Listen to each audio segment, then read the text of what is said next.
Welcome in to House of Horns. My name is Victor Corona, aka Victor Producer. And yes, I am riding here solo on the Rams post game show here on House of Horns as the Rams pull off a comeback win 27-20 over the Indianapolis Colts. Um, Gilbert Manzano will be joining us.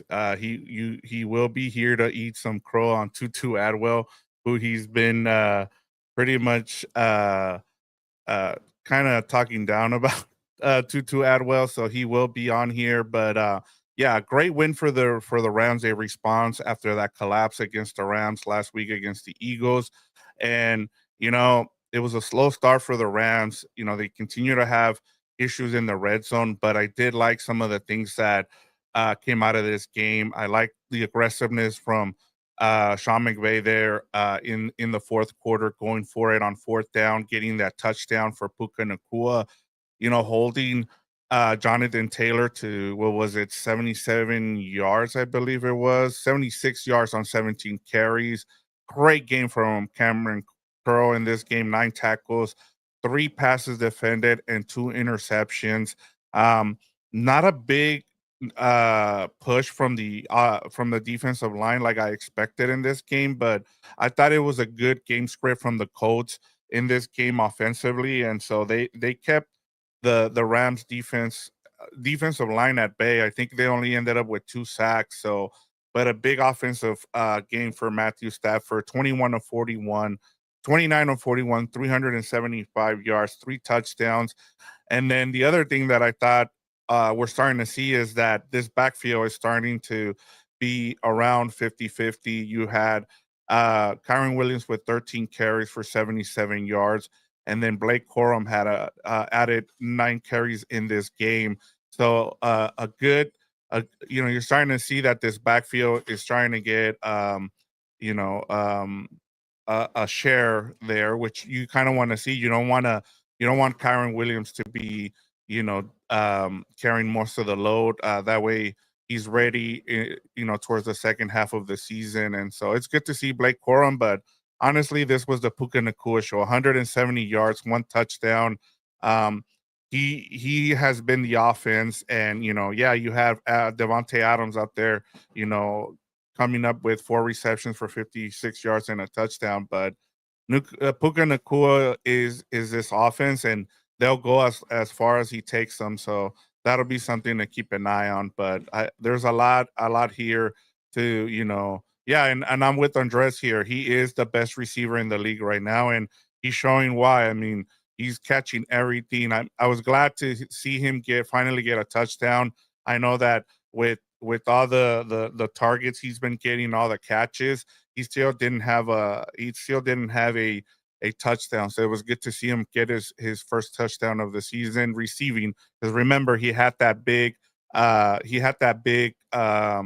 rushing touchdown against the Titans. So and then we'll get Gilbert on here pretty soon. Here we'll get his takeaways. But let me get to a couple more comments here from Delbert. He says, first off, respect to Jonathan Taylor. What a stud.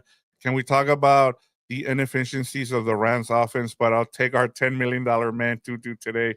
Puros cuernos. So yeah, we'll ask Gilbert about Tutu Atwell and that one catch that went for 88 yards and a touchdown. But let's get Gilbert in here real quick, and then let's get his thoughts on this game. He was covering the rest of the NFL, so we'll get him on here and see what he has to say about this Rams win.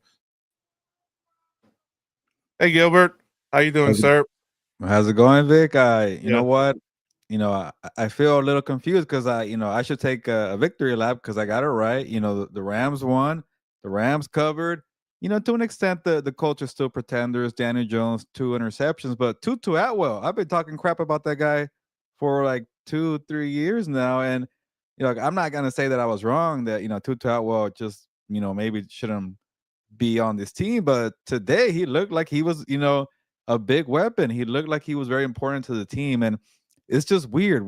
First catch all year, one catch, yeah. first catch all year, game winner, game on the line. So hey, I think for $10 million, that's worth it, right, Vic? Yeah, like Delver said, I mean, he'll take that $10 million receiver for this game, and he came up clutch. I mean, 10 million well worth it today, because I mean, there was a point there, Gilbert, where I was worried about this team. I thought they might lose this game, but I thought Sean McVay being aggressive. I think he learned from what happened against the Eagles, and instead of kicking the field goal there and just relying on your defense, he's like, you know what? Let me get the ball into the hands of the best receiver in the league, and I think there's no argument right now, right, Gilbert? Puka Nacua is the best receiver in the NFL, right?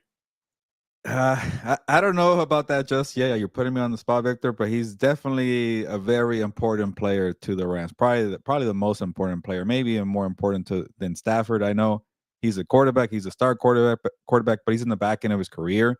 And you could tell when Stafford throws the ball to Puka Nacua, he makes life easier for the entire offense there. So yeah, obviously I still like Justin Jefferson, I like Jamar Chase, I like CeeDee Lamb, but right now, and I've been saying this. Sometimes you just gotta say it right now. And right now, Right sure, now. it is Puka Nacua. He is producing when healthy too. The numbers don't lie. He's always gonna average like about 100 yards receiving. 10 catches, 20,000 targets per game, and a bunch of touchdowns. But he's just so productive, and not just Puka Nacua. And you're right, Victor. There was a point there where I thought too, like, oh crap, maybe the Colts might steal this one. The Rams look a little flat here. And then everything that we talked about on House of Horns on Wednesday about the Sean McVay game management, it's like he watched it and said, okay, all right, you guys want to criticize my game management. Yep. And he picked it up. He really took over that game. Not, obviously his players did, but as a game manager with 5 minutes to go, uh, who would have thought that Tutu Atwell was going to get that pass right there when, again, 0 catches all year? That's just being, a little tricky. It's also adding more playmakers. We've been screaming for more playmakers, right? You can't be Yep. predictable. Always Puka Nacua and Devonta Adams, and it was Tutu Atwell. The fourth down play to go and get that touchdown to Puka Nacua, that was aggressive. Like, imagine they sit on the ball there and go for a field goal. That would have been bad there. Drying up a play that looks easy for Puka Nacua, but here's a design screen grab for you, Puka, 3rd and 13 for 12 yards to set up that fourth down to say, all right, let's go here. The defense came alive. Daniel Jones looked frazzled by the pressure. That pressure was unstoppable in the fourth quarter. And one more for you, Victor. Cameron Bynum, the safety from the Colts, said SoFi Stadium has fake crowd Yep. noise. They pump in fake crowd noise. Well, to me, I wasn't at the stadium. I can't say. I will be there on Thursday. I will let you know how the crowd is. But if you're at the game, let me know. But on TV, from my seat, it looked like it was really loud at SoFi Stadium. Where, to the point, Mitchell didn't even know the freaking rules. He's holding, he's dropping the ball. Like, it looked like people were confused out there from the Colts. So that's the difference between a pretender and a contender. When the game's on the line, know your assignments. Come and rise to the occasion. The Rams did it. I get it. They're at home. The Colts came to play, but all their strengths came alive in that fourth quarter. Yeah, and I was ready to call the Colts an adolescent team, and I felt like with all the mistakes you see, Daniel Jones, throw an interception. I think it was Mm-hmm. either on the first or second drive, and then you can, and then they fought back, and then Adonai Mitchell has that, what was it, fumble at the end zone Yeah. there, where a 70-yard, it should have been a 70-yard touchdown pass from Daniel Jones, and he fumbles it away because he's over here, celebrating. And it's things like that where you're wanting to, say, hey, the Colts are taking that next step, and then you make mistakes like that, and then you see why the Rams are a Super Bowl contender, because they take care of business. And you're right, the crowd made a big difference in that fourth quarter. And I saw those comments as well from Bynum, and I'm just like, I thought, especially on defense, the crowd made a big difference in making the Colts, turn the ball over. And it's something that the Colts haven't seen in through the first 3 games, because they really haven't been challenged. And this is the thing. I know we've been critical of the Rams in terms of what we've seen with a lot of these, games being close, but this is why, being going through those games helps you here. And I thought they took advantage of it in the fourth quarter, especially, Gilbert. Yeah, no, that's a big point. When this is a new team that's starting to learn how to win, and they're still in the race for AFC South. I don't think that division is over. Yep. Jaguars are there. I even think the Texans are going to come alive eventually. But for them to win that division, they need to win close games like today. They need to come out and execute, and they're not used to that. I get that. Even a guy like Jonathan Taylor, who's experienced in the league, he hasn't really. I don't even think he's ever been in a playoff game. Now that I think about it, that team is young. I know Steichen's been there for a while. He's 3 years in, but they haven't been in a big stage. The last time I think they were in a big game, this was this tight. Obviously, the week 2 game, counts too for the Broncos, but they're starting to feel like a playoff team. And when you get to the real big boy football, you got to execute. And I think the last time they really had that was week 18 of 2023 when the AFC South was on the line and Houston won that game. I think it was a short fourth down conversion. But the point is, they look like they haven't been there, being on the road, being in a tight game, the fourth quarter, also a new quarterback in Daniel Jones. Mitchell being a second-year player, he had a bad hold too. I think Jonathan Taylor would have scored there. Yep. It was Byron Young who was trying to chase him and he couldn't. And then you see the bad hold there. So, in a way, you could say the Rams got lucky. The Rams probably should have lost this one, but sometimes about capitalizing your opportunities and making the most of it, because we see teams all the time, blow leads or have teams come back late. And that's the way football is. Most of the time, it's going to be a one-score game. So who can execute? Who can manage the game better? And that was Sean McVay today. Yeah, and we kind of look at the script of how things turn out. You last week we were critical of McVay's game management, and now you look at what happened this week. He learned from it and he executed it, and that's what you want to see going forward.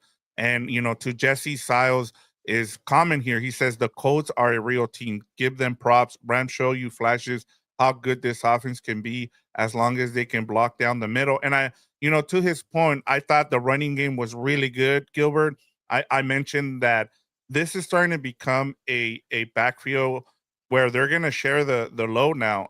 You see Kyron Williams getting 13, was it? Yeah, 13 carries, and then Blake Corum gets 9. But and no Steve Avila, McVay say that he's still working through that ankle injury. They want to make sure he's ready to go. And so even with that, like I thought they ran the ball really well, but you know, I just think that they'll get that running game going.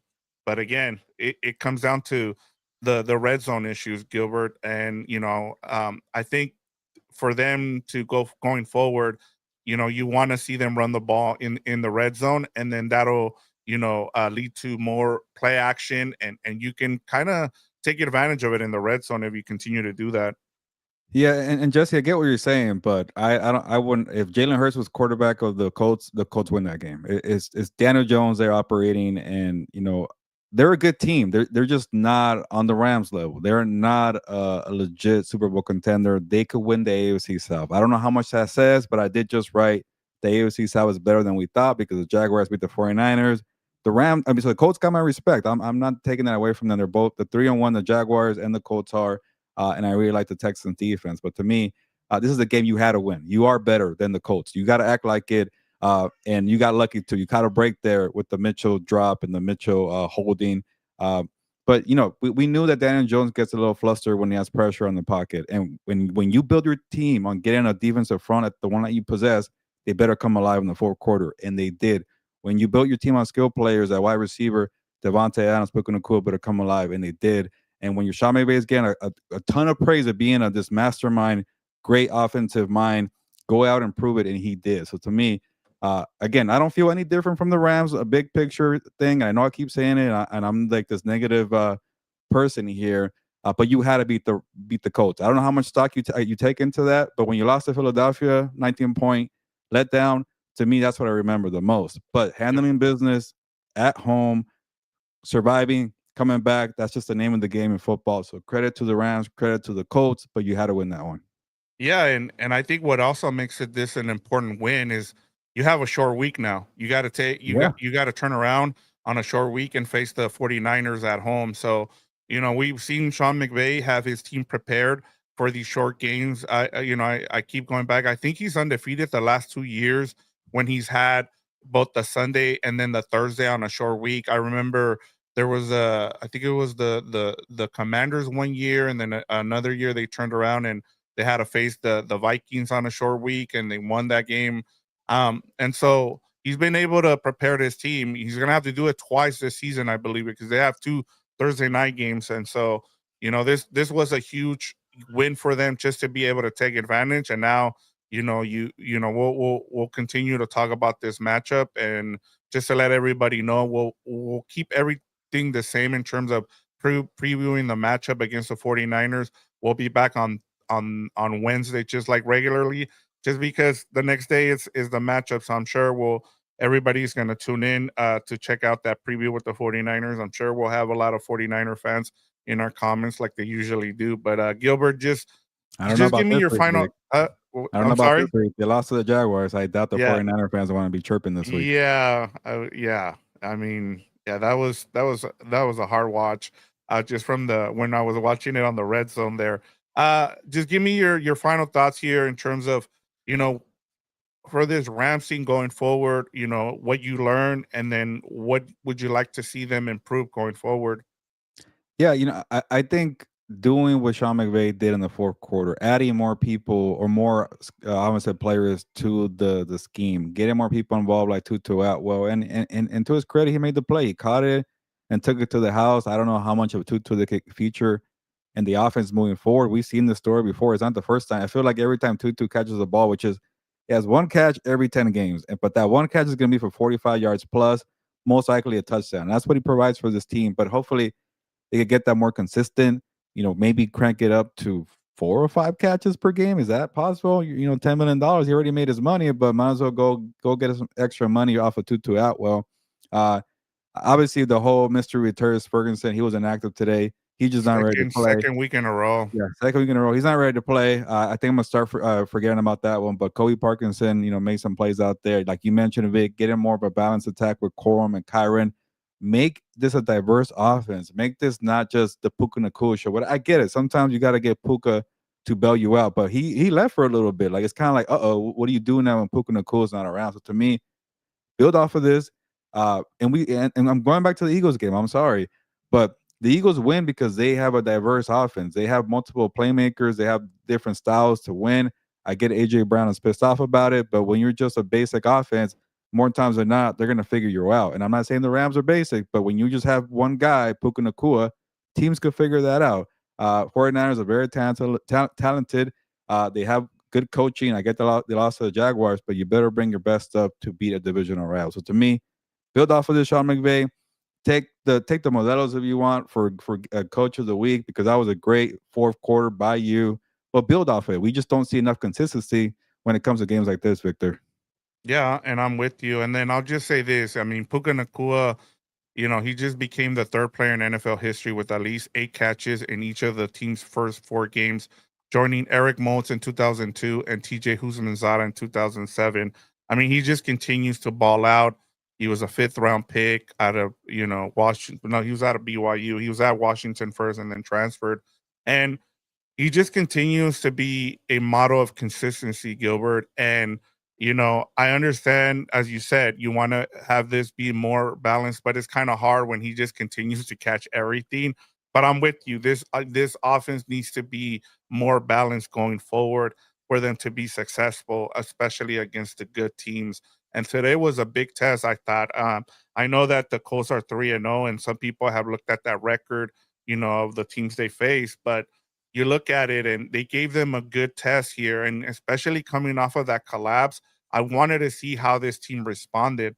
And I felt like they responded well, especially in that fourth quarter when when things were against them. They're like they just didn't quit. They went and they stole this game, Gilbert, because it felt like the Colts came in here and they were here to earn respect. And at one point I was like, okay, I see it, especially in that third quarter, because the in that third quarter they didn't score any points. It felt like they hadn't made that adjustment. And then in the fourth quarter, McVay finally took over. He put his stamp on this game by going for it. And so, like you said, I feel like he gets the 12 pack of beer, like you gave it to him because of that. One more comment here before we go, Gilbert, from Delbert Salgado says 3 wins, 1 loss in the first quarter of the schedule. As we go forward, we still get better offense. Niner will be tough for sure. And yep, that brings us to the first quarter of the season, Gilbert. Yeah. They're 3-1 for the first time since that Super Bowl season in 2021. And so, as we said, they got to take advantage of this schedule early on. The Colts ended up being a tougher opponent than we thought before the season, but you have to take care of business because the rest of the division is going to continue to win. The Seahawks are 3-1, the 49ers are 3-1. So I think the Cardinals are 2-2. So everybody in the division is within a game of each other or tied. So you need to continue to win. You need to stack these wins, and you need to win the division, Gilbert, because you want to host. You don't want to go to Philly once again on the road and have to travel to face them. So that's my final thought there, Gilbert. Yeah, and just to add for my final thoughts here before I get to focus on this Michael Parsons return here in Dallas, but it, like you mentioned, it's the end of the first quarter of the season, and I just don't know how impressed I am by the Rams beating 3 AFC South teams. What does that really say at the end of the day? You're one team that wasn't AFC South, you lost to the Eagles, so start the second quarter of the season by beating the 49ers at home. I want to see that. And to kind of summarize, and I get that I'm being a little negative here, but this is the reality of football. And there's always gonna be surprise teams, there's always gonna be kind of the mediocre teams. There's gonna be some really bad teams like Tennessee Titans. It's gonna be surprise victories like the Giants did today against the Chargers. But when the balance is restored and the chaos is done, you're gonna look up and it's like Buffalo Bills, Philadelphia Eagles, the last two remaining undefeated teams. We know those teams are good. I know the Bills have to win the Super Bowl, but we know they're gonna be in the mix because they're always in the mix. And that's what the Rams need to get to. The Rams need to get to that team that's always in the mix. But right now they feel like they're a level behind and they need to go and elevate that for the second quarter. But hey, you don't make your own schedule. You got to do is play the teams in front of you, go Yep. handle, and they did. They're 3-1. But one more point. There were 6 teams that are undefeated, and we're all thinking, can the Chargers be as good? Can the Buccaneers be as good? Can the Colts be as good? Can the 49ers be as good? Well, they all lost today. So it's just the Eagles and the Bills because we know who they are. We know who they belong. Can the Rams get there? I think they can, but they still have plenty to prove. I thought you were gonna go Dennis Green there. We we know who they Yeah, no, are and we let them off the hook there. But Gilbert, yeah, I mean, I'm with you. I think it just comes down to winning games at the end of the day. As I said, I don't care how you win, but when it comes down to games like this, just take care of business and move on, especially when you're on a short week. Mhm. I'm okay with that. It's when you get into those elite games that you need to take advantage of. You got games like the Ravens where now the Ravens are 1-3, and so we don't know how that game's going to look like down the road. So you just got to take advantage of the wins and go from there and let things play out as they do. And then let me get to these comments as we finish off here, Gilbert, from Daniel Calderon. Man, we struggle a lot offensively. So even the fans here are telling us what they're seeing, and the struggles are still there with this offense. And then one more says something feels off offensively. It doesn't look good. And then one more here from Michael Armenta, 2-2-2-2-2-2. So yes, and then he says bring on the whiners as well. But yes, I mean we'll get into the offensive struggles on Wednesday when we do the preview with the 49ers. But yes, it is something that they need to fix going forward. But at the end of the day, a win is a win, and you just move on. And just like you just said, you just continue to stack these wins because you that's the schedule that's been laid in front of you. It was 3 AFC South teams that you beat. Now take care of business against the 49ers, and it's going to be a short week, and you want to come out and have a good showing. Yeah, no, definitely go out and prove that you're the best team in the division, and I think they are right now. The Rams are. So they're 3-1. The record shows it, but go beat the 49ers. They still haven't played. That's going to be their first division game. Now I think about it. So go Yep. set the tone. Go do that. You caught a break here with Mitchell and Daniel Jones and the crew there, but good victory. But I'm ready to get going, Victor. So I'm gonna do the outro here. So Yep. on that Let's go. note, it's time to get going. Nos vamos, pues. Vámonos.